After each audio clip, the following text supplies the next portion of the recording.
السلام علیکم ورحمۃ اللہ وبرکاتہ۔ الحمدللہ والصلاۃ والسلام علی رسول اللہ، اما بعد۔ ڈاکٹر صاحب، ہمارے ہاں صوفیاء کے ذکر کرنے کے مختلف انداز اور طریقے ہیں۔ ان میں سے ایک طریقہ یہ بھی عام طور پر پایا جاتا ہے کہ لائٹیں بند کر کے، اندھیرا کر کے وہ یہ سکھاتے ہیں کہ آپ صرف اللہ اللہ یا اللہ کی ضربیں لگائیں اور اس طرح سے ذکر کریں۔ تو کیا شرعی اعتبار سے اس طرح ذکر کرنا ٹھیک ہے؟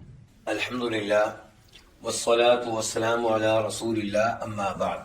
اللہ کا ذکر کرنا یہ اللہ کی بہترین عبادت ہے۔ نبی علیہ الصلوۃ والسلام کے بارے میں سیدہ عائشہ فرماتی ہیں، کان النبی صلی اللہ علیہ وسلم یذکر اللہ علی کل احیان، کہ آپ ہر وقت اللہ کا ذکر کرتے رہتے تھے۔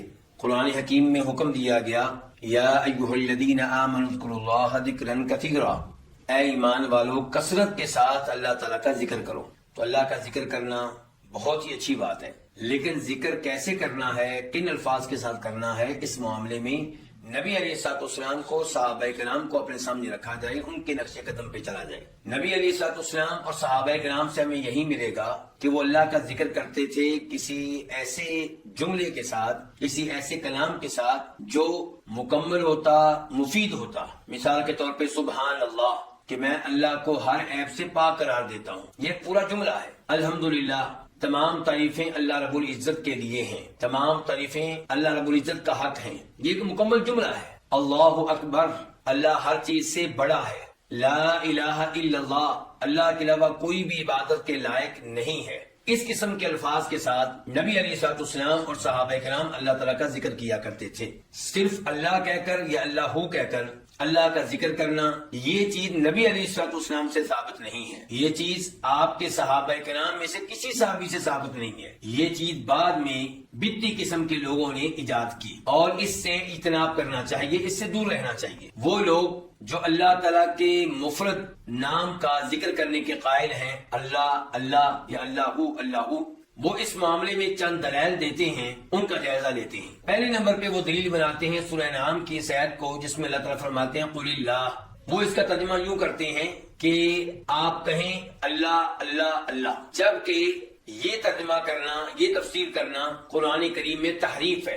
آپ پوری آیت کے اوپر غور کریں گے تو آپ کو معلوم ہوگا کہ وہاں پہ یہ والا معنی مقصود و مطلوب نہیں ہے۔ آیت کا آغاز ہو رہا ہے ان الفاظ سے کہ وما قدر اللہ حق قدری، ان لوگوں نے اللہ کی تعظیم نہیں کی جیسے اللہ کی تعظیم کرنے کا حق ہے۔ اذ قالوا ما انزل اللہ علی بشر من شیء، جب ان لوگوں نے یہ دعویٰ کر دیا کہ اللہ تعالیٰ نے کسی بھی بشر پہ کوئی بھی چیز نازل نہیں کی۔ اللہ رب العزت نے نبی علیہ الصلوۃ والسلام کو حکم دیا کہ آپ ان سے سوال کریں، ان سے پوچھیں، قل من انزل الکتاب الذی جاء به موسیٰ، کہ اگر اللہ نے کسی بشر پہ کوئی چیز نازل نہیں کی تو یہ بتاؤ کہ وہ کتاب جسے موسیٰ علیہ السلام لے کر آئے تھے، یعنی کہ تورات، وہ کس نے نازل کی تھی؟ اللہ رب العزت نے کہا قل اللہ۔ آپ ان کی طرف سے جواب آنے کا انتظار نہ کریں، آپ خود ہی جواب دے دیں، کیونکہ جواب واضح ہے۔ قل، آپ کہہ دیں اللہ، یعنی کہ اللہ رب العزت نے موسیٰ علیہ السلام پہ کتاب نازل کی تھی۔ تو قل اللہ کا مطلب یہ ہے کہ اللہ تعالیٰ نے موسیٰ علیہ السلام پہ کتاب نازل کی تھی۔ اس کا مطلب یہ نہیں ہے کہ آپ اللہ کا ذکر کریں اللہ اللہ اللہ، یہ قطعاً اس آیت کا مفہوم اور معنی نہیں ہے۔ ان لوگوں کی دوسری دلیل یہ ہے کہ اللہ تعالیٰ فرماتے ہیں سورہ مزمل میں، سورہ دہر میں، وَاذْكُرِ اسْمَ رَبِّكَ، آپ اپنے رب کے نام کا ذکر کیجئے۔ انہوں نے اس آیت سے یہ سمجھا کہ آپ کہیے اللہ اللہ اللہ، جبکہ یہ معنی درست نہیں ہے۔ اس آیت کا مطلب یہ ہے کہ اپنے رب کے نام کا ذکر کیجئے پورے کلام کے ساتھ، سبحان اللہ کہیے، الحمدللہ کہیے، بسم اللہ کہیے، اعوذ باللہ کہیے۔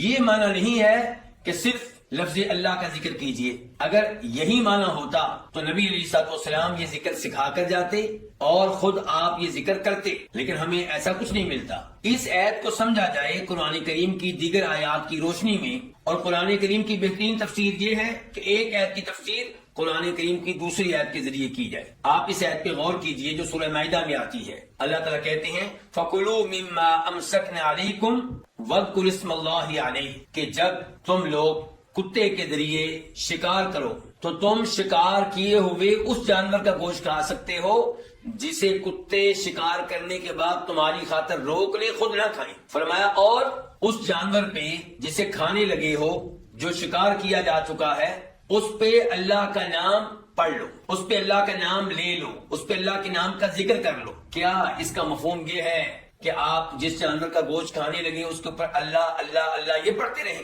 نہیں، اس سے مراد یہ کہ آپ بسم اللہ پڑھیں۔